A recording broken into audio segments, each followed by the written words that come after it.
betapa sulitnya memahami diri sendiri, Master.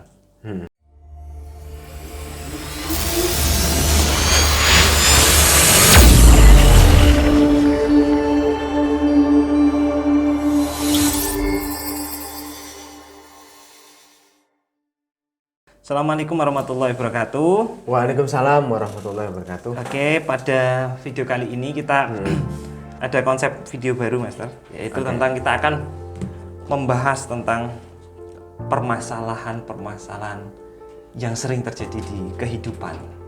Itu. Jadi Berarti kehidupan berarti orang-orang hidup ya? ya, yang hidup saja. Yang hidup. Ya. Jadi ini ada satu masalah yang mungkin pada video kali ini ada satu masalah yang sering terjadi di kehidupan banyak orang, dan mungkin saja ada beberapa teman kita di Asosiasi Reiki Indonesia yang mengalami hal ini, atau mungkin yang belum bergabung di Asosiasi Reiki Indonesia yang juga mengalami hal ini, yaitu tentang betapa sulitnya memahami diri sendiri, Master. Jadi kalau saya awali, jadi Memahami seperti apa itu? ya, jadi seperti ini, Master. Mungkin ketika kita bingung dengan diri kita sendiri, kadang banyak orang yang kenapa saya bisa begini, kenapa saya tidak bisa sukses seperti orang-orang lain, kenapa saya itu terlahir menjadi orang yang kurang percaya diri. Maksudnya, kenapa saya juga terlahir dengan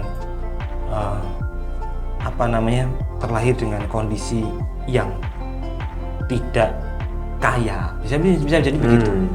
Intinya adalah bagaimana kita tidak bisa memahami diri kita sendiri, tidak bisa memahami nilai dalam diri kita sendiri. Ini bahkan pasti terjadi pada diri setiap orang, bagaimana kesulitan memahami diri sendiri itu. Nah, pada Jadi video yang mengalami orang yang tidak bisa memahami diri sendiri itu jangan kira anda saja yang mengalami. Iya. Setiap orang. Di Anda lebih tenang ya. Iya. Jadi memang banyak mungkin. Iya. Ya. Jadi dan video kali ini adalah kita akan membahas tentang tema ini, bagaimana sulitnya memahami diri sendiri dan bagaimana nanti cara menyikapinya. Seperti itu, Master. Jadi bagaimana? Oke, kalau saya kembali pada fitrah diri ya. Fitrah manusia ketika hidup adalah jiwa butuh nyaman, tubuh butuh makan. Itu saja. Gitu ya. Selama tubuh kita masih bisa makan dan kita bisa menyamankan diri, itu sangat-sangat cukup. Nah, efek dari Anda berlimpah, Anda mendapatkan manfaat lebih dari kehidupan Anda, itu adalah cara Anda melangkah. Namun pahami diri Anda dari sisi itu. Nanti Anda tidak terlalu kesal, tidak terlalu ngos-ngosan ya. Kemudian juga sumber dayanya dalam diri akan semakin melimpah. Tapi kalau Anda merasa nafsunya diandalkan, harus capai ini, harus seperti itu, harus seperti ini, harus seperti itu, dan Anda tidak punya sumber daya yang kuat untuk menyokong atau mendorong ke sana, ya Anda stres. Anda tidak memahami diri sendiri. Bahwa diri sendiri itu tubuh butuhnya makan, jiwa butuhnya nyaman. Nah, masalahnya adalah kalau masalah makan mungkin kita bisa cari dengan cara membeli makan real, maksudnya dalam artian kita bekerja, kita menghasilkan uang, kita mungkin makan, beli makanan yang kita suka. Tapi yang paling sering terjadi dan yang paling terjadi pada banyak orang itu adalah bagaimana sulitnya menciptakan rasa nyaman dalam diri, Mas. Jadi mungkin saja keadaan kita sudah berlimpah ruah ya, maksudnya kita kaya raya seperti itu. Filantropi ya. Iya, maksudnya ya punya macam-macam, tapi batin itu tidak merasakan kenyamanan. Kita masih mencari jati diri kita. Saya itu sebenarnya terlahir di dunia untuk apa? Saya itu kenapa bisa seperti ini? Kenapa bisa tidak merasakan sesuatu hal yang bernilai dalam diri saya. Padahal saya sudah punya macam-macam. Nah ini juga kadang-kadang tidak hanya terjadi pada orang yang kaya yang semacam itu. Orang-orang yang katakanlah bisa dikatakan miskin atau biasa saja pun mengalami hal-hal yang seperti itu. Batinnya tidak merasakan kenyamanan seperti itu. Nah, bagaimana cara menumbuhkan kenyamanan ini sehingga kita bisa memahami diri kita dengan baik, begitu Mas? Kalau saya dengan meditasi Ya. Dengan mengheningkan cipta kita akan tahu diri kita. Nah, kenyamanan itu akan timbul secara alami dalam diri ketika kita memahami apa yang jarang kita pahami, menyadari apa yang jarang kita sadari. Nah, ini pernah saya pelajari dalam ilmu pikiran ya. Itu ketika kita sadar dengan apa respon, bukan bawah sadar tapi ketidaksadaran, respon otomatis dalam tubuh yang ininya masuk dalam kondisi bawah sadar. Seperti nafas, detak jantung. Kita sadari itu. Itu kan jarang kita sadari ya. Yeah. Dibiarkan aja, biarkan hidung menghirup udara juga. Kita nggak pernah menikmati apakah prosesnya seperti apa. Asal kita pakai aja dan kita nggak pernah menyadari itu. Nah, ketika kita menyadari itu, maka diri kita akan masuk dalam kondisi keheningan yang dalam. Nah, disitulah Anda akan mencapai kenyamanan.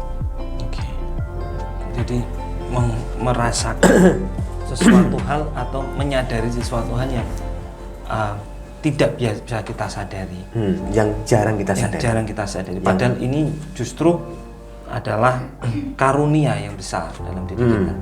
Respon otomatis itu kan ketidaksadaran atau respon dari pikiran tidak sadar.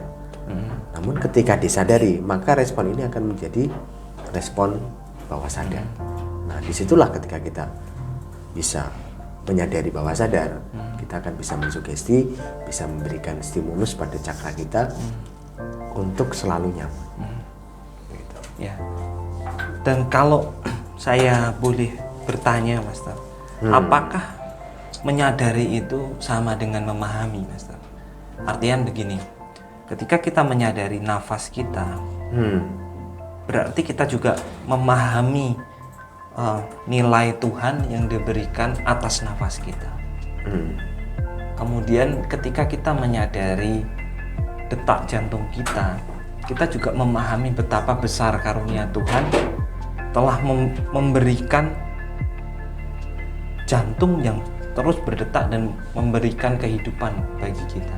Apakah itu istilahnya memang seperti itu, berkorelasi atau tidak? Kalau menyadari itu kita mengerti akan fungsi dan manfaat.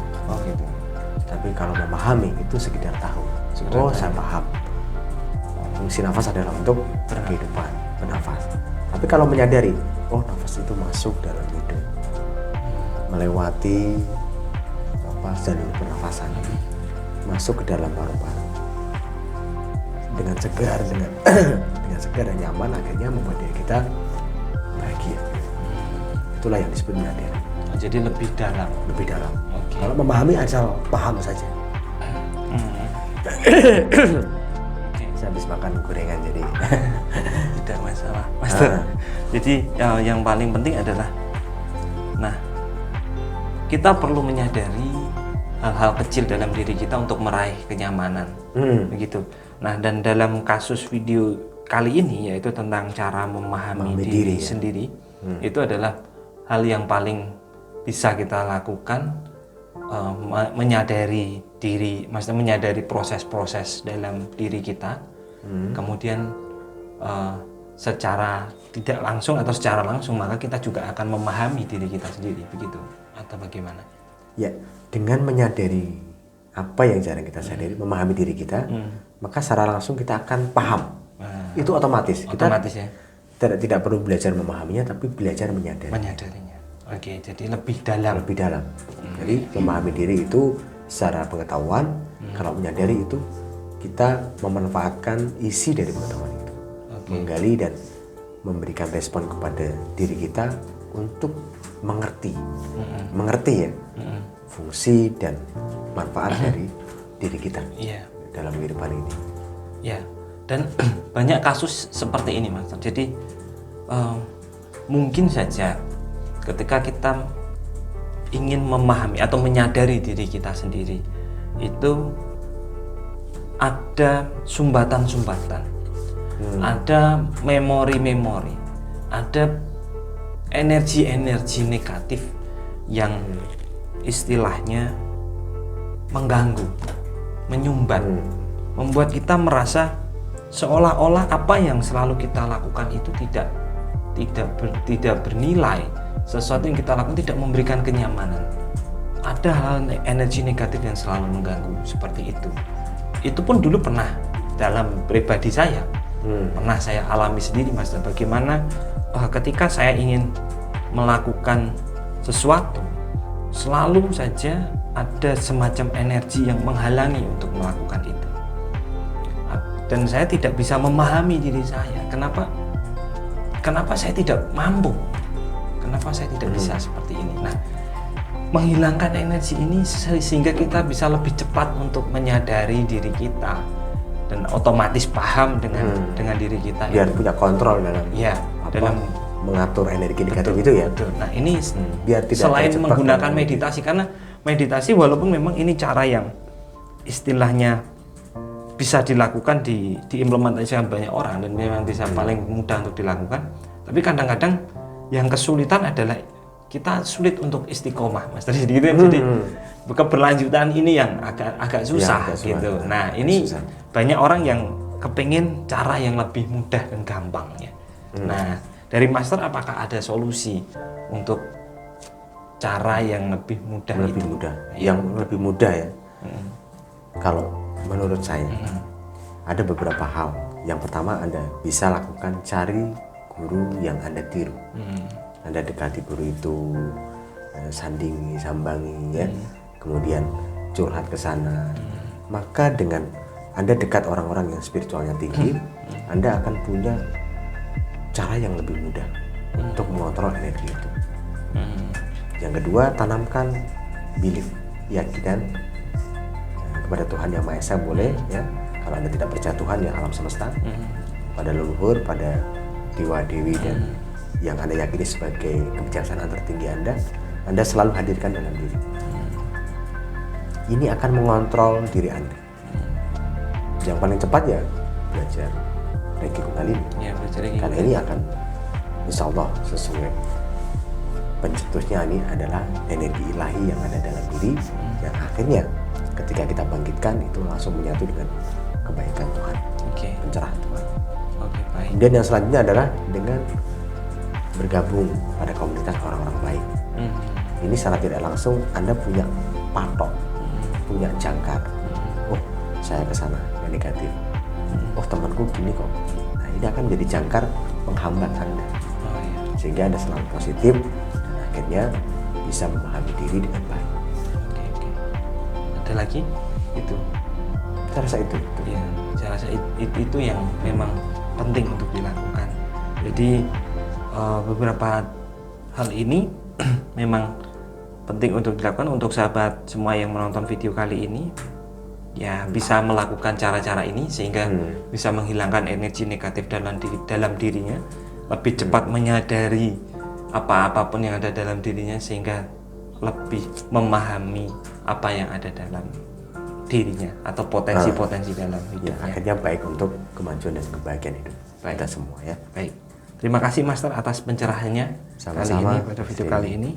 Dan untuk teman-teman yang belum subscribe channel Asosiasi Reiki Indonesia, silahkan subscribe terlebih dahulu.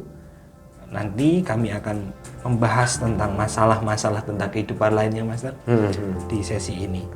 Terima kasih sekali lagi dan sampai jumpa pada video selanjutnya.